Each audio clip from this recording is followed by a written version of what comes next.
Practically speaking, people might say they don't believe in brand, but they themselves will have a brand. Everybody has a brand. It's how people perceive you. Even if you're a business, it's just how people perceive you, right? Even if you don't have any existence at all on social media, you still do have a brand. Whether you manage it or not is up to you, all right? And if you don't manage it, your brand is someone who can't manage or doesn't bother with his brand. Oh my God, who the hell cares? My name is Naz, and I wanted to speak about something crucial when it comes to marketing. I work with a lot of clients, a lot of small businesses, a lot of businesses that are starting up, that are startups or just an extension of another old business. Often what happens is we tend to create a lot of social media content. We want to have websites and we want to have, the entire shebang. I never really started by believing into brand and what the value of a brand is. But over the years, I've realized that brand is what every business is in terms of perception. Everybody perceives a business or a human even as a brand. Inside, we're doing our production work. Inside, we're doing what we actually do as a business. But outside, at least in today's date, it's all about how people perceive you, what your perception is. In that regard, I think before you invest a dime into marketing, because you're obviously going to invest and make a lot of content and create a lot of ads and Google ads and websites and blogs and vlogs and banners, and the story goes on, so much marketing material to create. So it's very, very helpful. It's really crucial that you have something called a brand guideline document. Now, what is a brand guideline document? It's basically something that lays down the rules, the font style, the colors, the texture, the character, the kind of photography, the kind of message, intonation, the kind of delivery you want to have, how you want to be perceived. Overall, it's something that you set up, you create a base, a plan for your business before you actually go into it, right? So similarly for your marketing, you create a bedrock, you create a base. So, everything can go from there. Now, obviously, what's good to do is not really very important, rather than, what's the benefit in that? Or, what's in it for me if I did all that planning and management and creating a brand guideline document? How is it going to be practically beneficial to me? So here are some reasons why you should definitely invest into getting a brand guideline document. Reason number one, you don't have to recreate your styles, designs, font, and color combinations. Once you have it set, it becomes really easy to delegate and replicate and so on.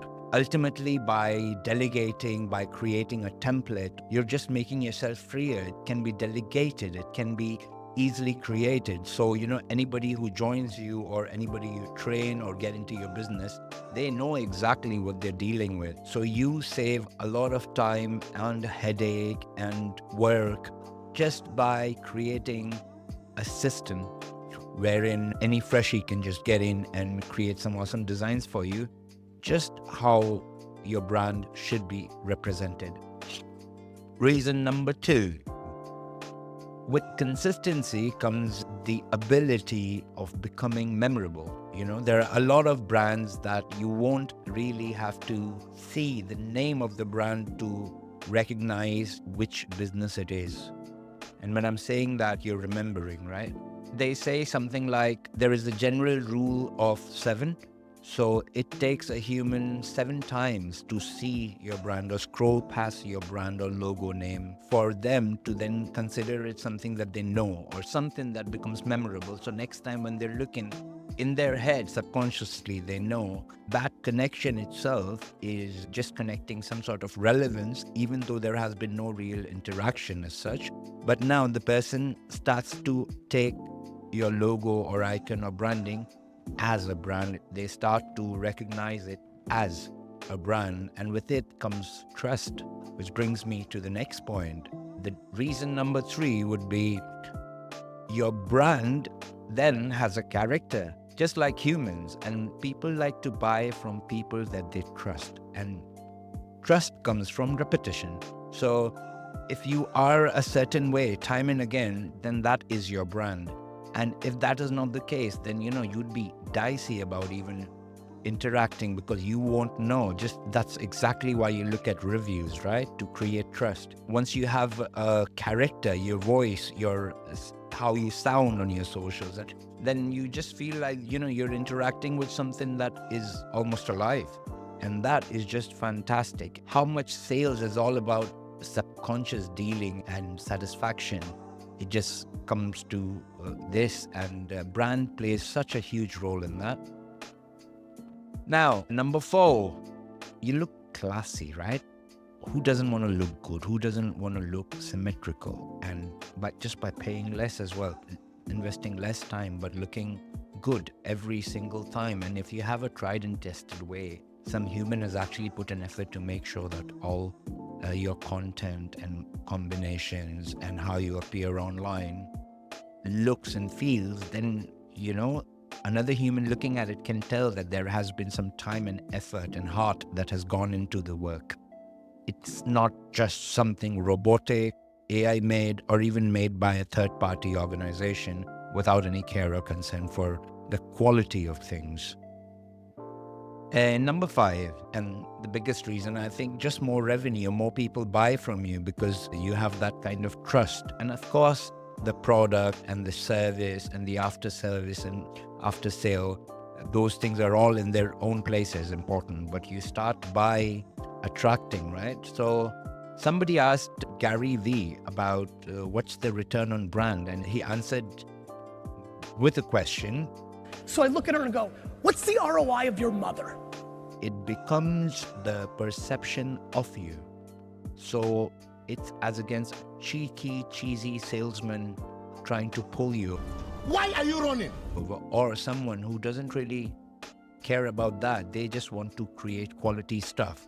So who do you want to work with, right? So that perception itself before you start selling or marketing is just so key. Also, the thing is, and coming back to this number 5, the last point, that more people buy from you, is that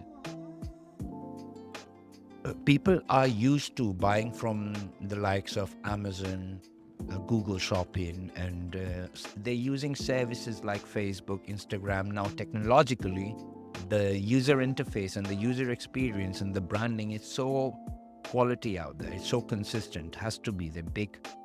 But the point is, average person is using that. And when it comes to spending money, we're always a little bit dicey about paying to some small business website, which is sort of laggy or looks like you can't really put a finger on, but it just not looks like the kind of websites that you're used to making payments on, if that makes sense, or calling. So if you're not into marketing, social media, or whatever it is, then fair enough. But if you are going to create a body of work, create social media content, create content for online consumption, then yes, you have to do quality, but there is quantity as well. And if you have to create quantity and even quality, you have to stick to some sort of rules that really define what your brand is all about. There is actually a limit on it, right? You can't just do whatever from scratch every time. It gives you more opportunity to be creative, because creativity is all about having limits. Creativity doesn't happen in abundance. Like, creativity is, you create out of necessity. You create to voice something that is not there. So if things were pleasant and pure and abundant, we won't need creativity, right? So creativity is all about having limits. So as a brand person or whatever, if you want to be creative, give yourself those limits, and then let's see how creative you can get, and you should get. Ultimately, I can just say, you look classy, you look cool. People buy from you more, you become memorable. Your work becomes easier, it's delegatable, it's scalable. Why wouldn't you invest in a brand? Why would you let that opportunity go? Do it! Just do it! Anyway, it felt like I'm selling it now, but hey ho, you do you, bro. If this was helpful or not helpful, maybe give me a shout, let me know what you think. Until then, thank you. I'll see you later. Ciao.